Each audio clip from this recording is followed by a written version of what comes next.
Hello everybody, Chris Profi, Musically Obsessed. Today I am entering a very special contest for a friend of mine.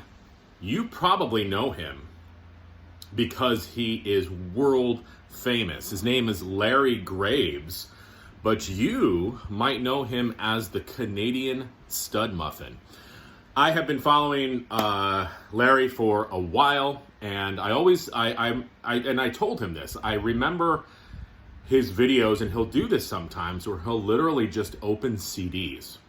And there was something calming and therapeutic for me when I watched these videos, just hearing him talk about the artists, seeing him open the box and unwrap, the CD and show us the liner notes and, flip through and scan the images for us.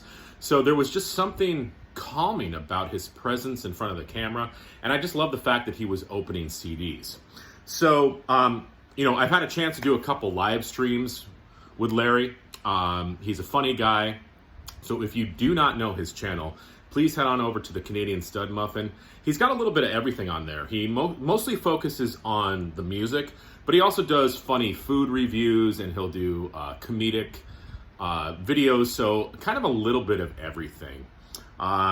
He even has an ASMR channel as well. So just an all-around great guy. And he's doing a contest today where he wants us to pick 10 to 12 bands. And he wants us to show what we feel is their greatest album cover or one of their best album covers, and what we feel is probably their worst album cover. So this was really fun for me. I've got some CDs and some vinyl to show. And I try to pick some artists that are near and dear to my heart, but also I try to pick some stuff that maybe other people would not show. So the first artist is Donovan. And I actually saw Donovan live. And he is an amazing singer-songwriter. Always been a huge fan of Donovan. I love all of his periods of music from his, excuse the truck going by here. If I knew how to edit, I would edit that out. But I love his early psychedelic stuff, into his folk movement, and sort of just the resurgence that he had, if you want to call it a resurgence, when he was recording with Rick Rubin. So here we go. I'm going to start with each of these artists' worst album cover. Now, this is the one that I feel is his worst. This is his 1977 self-titled album, Donovan. Now, the music on here is killer, but I just don't know what's going on with that cover. He looks like he's about to head on off to, a safari. He's got the hat, the cane. What's going on with those boots there? He's got the 70s suit on. Is that a fake tree in the back, or is it real? I don't know. I just feel like they could have picked a better album cover for this record. I mean, again, the music on here is great. The cover just sort of rubbed me the wrong way. Now, this cover is really cool. I talked about how he had sort of a little bit of a resurgence, not as much as Cash did, but he did an album with Rick Rubin called Sutras. Very, very underrated album.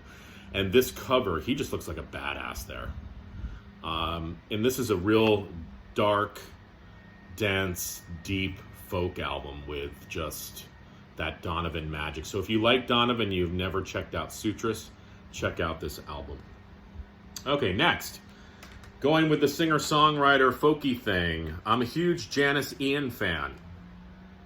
I've actually seen Janis Ian live as well. I'm going to see her in Woodstock in November. And let me show you her worst album cover. It's Uncle Wonderful. Yeah, that's the name of the album, Uncle Wonderful. And here's Janis. I love Janis. She's a beautiful woman. But Janis, why are we getting into the 80s, like leather pants and sort of this Pat Benatar thing that you got going on? And it does match the music. I mean, the music is as far away from folk as you can get. I don't know. I just think it was a stylistic nightmare for Janis on this album cover. And, I get it. Uncle Wonderful is a pretty good tune, but even the title of the album cover, not into it. One of my favorite covers is her debut. And I've shown this before. She was a teenager. This is the album with Society's Child, but that's a painting of her. I just always thought that was sort of eerie, but it fits the mood of the record. So I think that this is her best, one of her best covers. It's hard because with these artists, I could have picked quite a few for their best. Luckily, a lot of these artists don't have a lot of covers that are bad. All right, next. Let's go Prince, okay? All right, well, this time I'll show you his best cover. I've always loved this album, Around the World in a Day. It's a psychedelic masterpiece. Of course, this had Raspberry Beret on it. And what's really cool about this album cover is each of the songs is sort of portrayed in this cover. And it's a gatefold that goes onto the back. Just a really sweet-ass cover. And his worst cover, I'm sorry, Prince, because I really love this album. I just can't get into the cover. This is, and the title, Love Sexy. I mean, I get it. You're Prince. You can kind of do whatever you want. But Prince, I really do. I mean, hey, you've got a nice body, but I'm just not into seeing you on an album cover, especially because this album rocks. It's got the tune Alphabet Street on it. But I don't know, Prince, could we have maybe chosen a different album cover and a different name? Prince Love Sexy? I don't know. Well, from Prince to Black Flag. All right, so I'm going to show you what I feel is one of their best album covers. I could have shown Damaged. I could have shown My War. But I'm going to show Slip It In. And Black Flag had such great covers with the artist Raymond Pettibon. And I just love these covers because there's always like a little saying down here. And this saying says, "Nobody knows more than I," excuse me, "that the less girls know, the better they are likely to be." Slip it in. I mean, you know, you got a nun on the front cover. And I think what's great about this is at this time, they had a female bass player. Excuse me, I'm getting all choked up. Her name was Kira. She rocked. But, I mean, you know, to have a female bass player and a cover like this and a song like Slip It In, sort of some ballsy moves. But this is one of their greatest covers. I'm going to show you their worst cover. This is their latest album. It's called What The. Yeah, What The is right. I mean, this cover sucks. Compared to their classic covers, this is what they came up with. And the music's not too bad. The cover was designed by Ron Reyes, one of the original singers for Black Flag. He sings on this album, but I mean, I don't know. It's just a terrible cover. All right, moving on. I gotta get a sip of coffee. I'm getting all choked up. This is a very moving episode, Larry. All right, now, Johnny Cash. Huge Johnny Cash fan. Let's start with his worst. Look at Them Beans. All right, well, yeah, obviously Johnny Cash is covered with green beans or peas or, I don't know, some sort of bean. And his son's on top of him. I don't know. Johnny, I mean, you're the man. I saw Johnny Cash live as well, but could we have thought of a better cover? One of his best, I'm going to go back to Rick Rubin. Rick Rubin had a way of, channeling the best out of artists. Check this cover out. That was his debut on the American Recordings label with Rick Rubin. This is my favorite of those albums, just simply titled Cash, and there's Cash as a badass with two dogs next to him.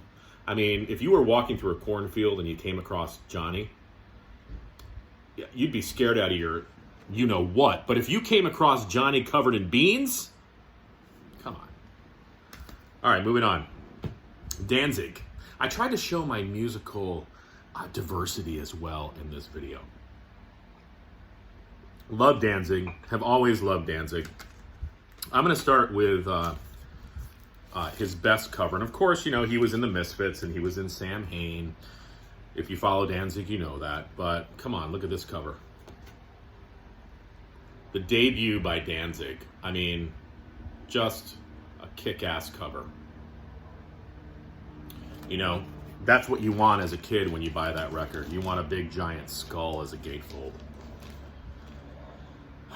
But then, and this is going to be a longer video, I'm sorry. Thank you to those of you who are actually watching this whole video. This is fun, though, for me. Then Danzig comes out with this gem. Skeletons. Which is an homage to David Bowie's pinups. You see? Okay. Just not into this cover. And again, I know I need to drop some LBs, but Danzig, you're looking a little chunky here. And, what's the deal with the girl? Is she passed out? Is she high? Is she, making a pact with Satan? I don't know. Even the makeup, just not into this cover. And the album sucks too. I'm sorry, Danzig, but yeah, these renditions are just not good. And I love Danzig, and I hate to say that, but the cover actually fits the album because the album is not very good. All right, so from Danzig to Herb Alpert.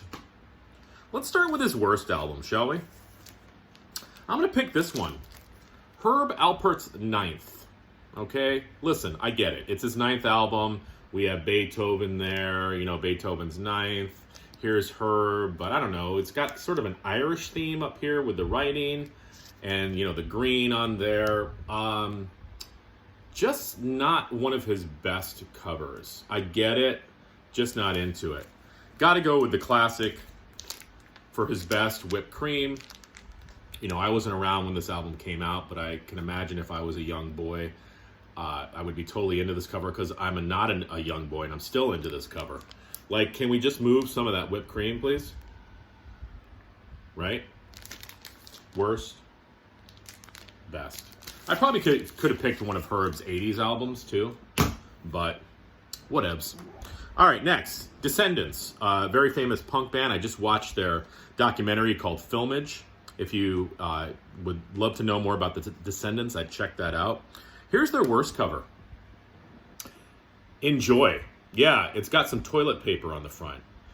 And I love this album, but the cover sort of fits it because the band is actually farting on this album, and they recorded their farts. And their, references to bathroom humor on this album.